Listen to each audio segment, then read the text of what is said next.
Before you start writing, make sure you understand the story well, look up unknown words, and highlight sentences that are important. Also think about whether the story contains some symbols that are essential for your analysis. The easiest part of the analysis is usually the setting. The authors like to describe it directly or not mention it at all. However, your job is to note where and when the story takes place. Sometimes, for example, the social environment is relevant too. The plot is like the structure of the story. Exposition, rising action, climax, falling action, and the resolution are the pillars on which the story is built. Usually in a short story, you will find only one scene or an event which impacts the protagonist in some way. Is the plot linear, chronological, or does it change? These questions should help you with understanding the story.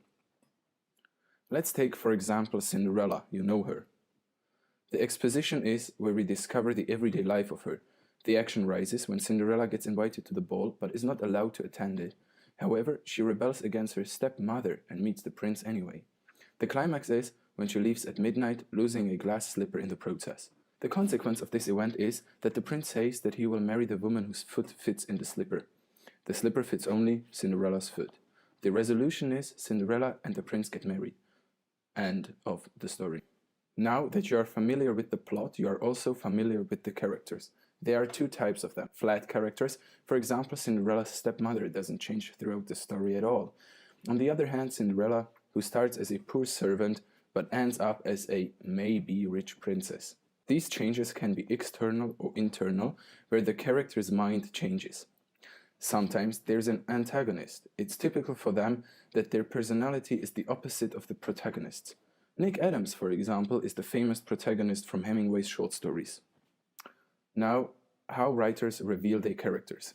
Their personality traits can be expressed directly or indirectly. When there's a sentence like, "He was a great liar," then it's a direct commentary from the author about the character. But you can get to know the character far better from the indirect characteristics. How the character speaks, argues, and thinks. What is the character afraid of? How does the character show emotions? What does the character think about themselves? What are their quirks and perks? Unfortunately, not all questions can be answered about every character. In the most short stories, the reaction to one single event is all the information you get. It's important to recognize what this event is and how does the character behave in that situation.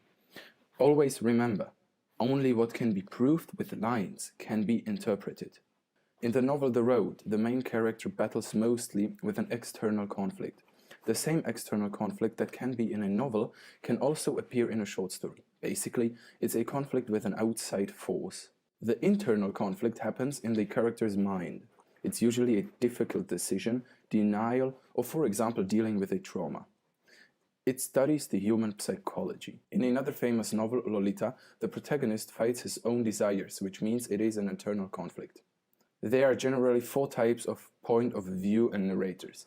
The most commonly used is the third person limited and the first person. The other 2 are a rarity in literature. Themes are like the general ideas that make up the story. There are really many of them. For example, in Romanticism, nature was a popular theme. Every writer has a unique style, with the help of which they create the atmosphere in their stories. Tone in which they write sets the mood. You can ask yourself whether the story is easily readable to you. If so, the author uses probably a common language, short sentences, or a vocab that is modern. Don't forget to identify literature devices and explain their meaning. All in all, your analysis should be divided into 3 parts. The introduction, with a topic sentence where you write the name of the author, title, text type, genre, year of publication, and shortly what the story is about. In the second part belong a short summary where you answer the W questions. Also, you have to analyze the story with the help of the mentioned aspects. Try to connect your findings. And at the end, in the conclusion, you can give your own opinion to the story. Don't forget to use always the present tense.